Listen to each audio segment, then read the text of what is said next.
Salam əziz izləyicilər. Bizim bugünkü mövzumuz süd verən ananın əxlaqı barəsindədir. Hamiləlik dövründəki bəhsdə qeyd etdik ki, ananın ruhi, cismi halları, əxlaq və davranışları körpəyə dərin dərəcədə təsir edir. Bu süd verən anaya da aiddir.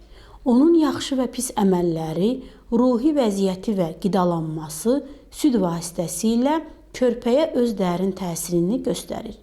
Buna əsasən ana əsəblərini qorumalı, əsəbi halda körpəsinə süd verməməlidir.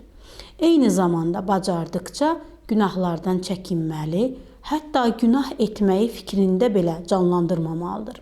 Buna görə də əziz analar, öz evladınıza sevg verən zaman qeyd edəcəyimiz bu məsələlərə riayət edin.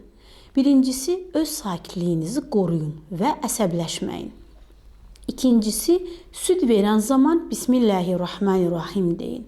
Üçüncüsü, Quran oxuyun və ona çoxlu qulaq asın. Dördüncüsü isə süd verən zaman Peyğəmbərimizə və onun ailəsinə çoxlu sayda salavat deyin. Bunlara riayət etməklə övladınızın təlim tərbiyəsində öz müsbət təsirinizi qoya bilərsiniz.